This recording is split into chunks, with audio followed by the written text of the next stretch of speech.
روایت ہے کہ جب عبید اللہ ابن زیاد کی طرف سے جناب حر کو خط ملا جس میں لکھا تھا کہ امام حسین علیہ السلام سے سختی سے پیش آؤ، وہی خط جناب حر نے امام حسین علیہ السلام کو پڑھایا اور امام کو سفر جاری رکھنے سے روکنے کی کوشش کی۔ تب امام حسین علیہ السلام اٹھے اور خطبہ ارشاد فرمایا۔ اللہ تعالیٰ کی حمد و ثنا کے بعد فرمایا، تحقیق جو کچھ ہم پر نازل ہوا ہے اسے دیکھ رہے ہو، یا جو مصیبت ہم پر نازل ہوئی اسے تو دیکھ رہے ہو۔ ہاں، روزمرہ حالات ایک جیسے نہیں رہتے۔ دنیا نے برے انداز میں کروٹ بدلی ہے، دنیا کی اچھائیاں پس پشت کر دی گئی ہیں، اخلاق حسنہ اور فضائل انسانی برتن میں لگے پانی سے بھی کم رہ گئے ہیں۔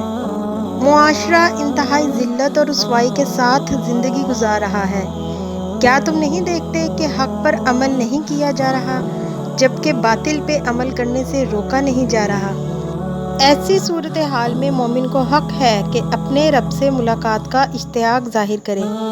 البتہ ایسی صورتحال میں موت کو سعادت سمجھتا ہوں اور ظالموں کے ساتھ زندگی گزارنے کو بہت بڑی بدبختی اور ذلت سمجھتا ہوں۔ ہاں، لوگ دنیا کے غلام ہیں، وہاں دین کے محافظ ہیں، جہاں ان کو دنیا حاصل ہوتی ہے، اور جب امتحان کی گھڑی آتی ہے تو دیندار بہت کم نظر آتے ہیں۔